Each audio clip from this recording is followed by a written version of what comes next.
Hey everyone, so today we're going to talk about an introduction to complex numbers and roots. And how we're going to go through this is by trying to solve for the roots of some quadratic expression using the quadratic formula. Right, so the quadratic formula is already here. X equals negative b plus or minus the square root of b squared minus 4ac all over 2a. And this is the equation that we want to solve the roots for. So let's set it up. So our a is 1, right, the coefficient of the x squared term. Our b is the coefficient of the b term, or the x term, which is 4, and our c is the constant, which is 5. And we're just going to plug these values in. So we're going to have x equals negative 4 plus or minus, and we have 4 squared minus 4, 1 times 5. You want to make sure that you put the parentheses, because if this is negative and you don't have it in parentheses, you might accidentally type in the calculator as just negative 4 squared, which gives you negative 16, which is not true. You want this to be a positive result when you square it. And then the bottom is going to have 2 over 1. Okay, so I'm not going to go through the intermediate steps of breaking this down. I'm just going to plug that all in to the calculator, or do it mentally, whatever you choose, and then you should end up with the answer of negative 4 all over 2. Okay, so now we're in this situation where if we were to plug in the square root of negative 4 to the calculator, right, second x squared negative 4, we get a non-real answer, right? So anything that's negative underneath the square roots is non-real. So at the basic algebra level, algebra 1, we didn't really deal with situations like this when we had negatives underneath the square root. But now, if you're at a higher level math class, algebra 2, pre-calc, whatever, you want to find a way to categorize this. So what do we do with negative values? So let's take this out. Let's isolate it. So here we're focusing on the square root of negative 4, right?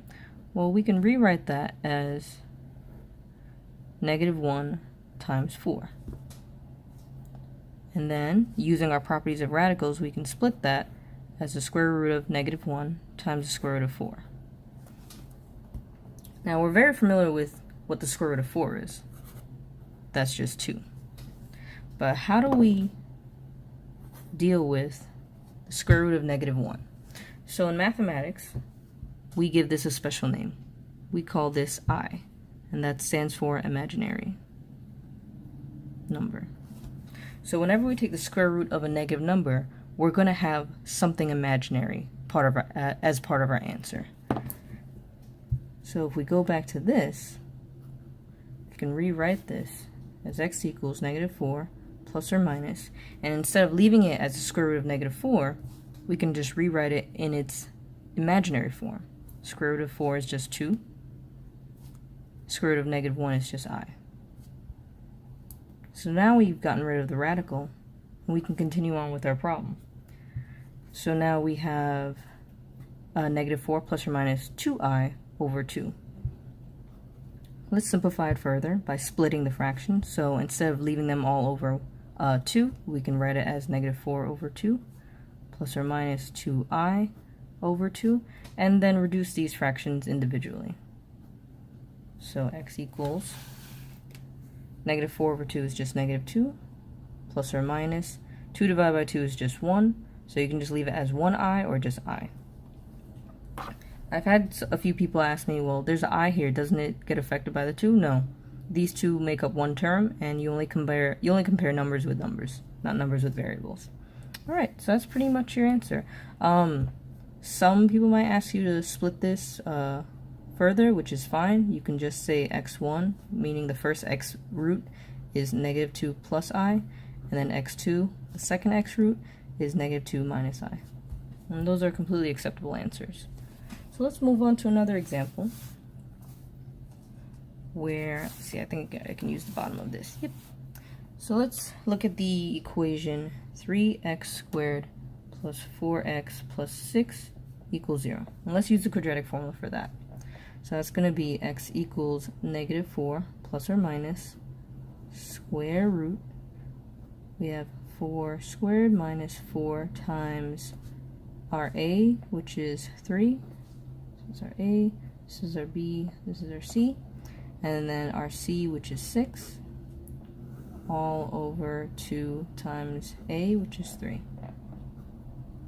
And if we simplify the inside of the radical, we get negative 4 plus or minus, and that's going to be the square root of negative 56. All over 2 times 3 is 6. Okay, so let's look at this. So negative 56. Because there's a negative underneath the radical, our answer has to have an I. So let's split that into negative 1 times 56, and then split it again to square root of negative 1 times square root of 56. Now negative 1, square root of negative 1 automatically is going to be our I. We know that for a fact. 56 is not a perfect square like 4 was. But then we ask ourselves, well, can we break it down to see if we can get a perfect square? Whatever method you use to break down radicals, you should get a perfect square of 4, square root of 4, times square root of 14. Alright, 4 times 14 gives you 56. 4 ends up being a perfect square. So you know this is going to break down into just being 2. We can't break down the square root of 14, so we're actually going to leave this in our answer. So now if we go back here, we can rewrite this as negative 4 plus or minus. We know that 56 broke down into 4 and 14. Square root of 4 gave us 2, so there's definitely going to be a 2. The square root of negative 1 was I, so 2I. And because we couldn't break down 14, we're going to leave it as square root of 14. All over 6. And then we proceed as we did in the previous problem and split them. So negative 4 over 6 plus or minus 2I square root of 14 over 6. And then simplify. Now this is pretty straightforward. That's just going to be x equals negative 2/3 plus or minus. Now this 6 is only going to affect the number outside of the radical, never the inside. That's going to stay 14. So 2 and 6 have a common divisor of 2. So it's just going to be 1I, or I, square root of 14, and 6 divided by 2 is going to be 3. So then we have our answer as negative 2/3 plus or minus I square root of 14 over 3. And that's pretty much it. You can split it off into x1, x2 if you want to, but no further simplification is needed. And that's it for a basic introduction of complex numbers and complex roots. These answers are called complex roots because they have i's in it, and a complex number is normally in the form of some type of real number. So negative 2 is a real number, it doesn't have an I, and then a complex number next to it. So negative 2 is the real part, and I is the imaginary part. If we go back to this example, negative 2/3 is the real part, so I'm going to write real. And then because this part has an I, that's called our imaginary part.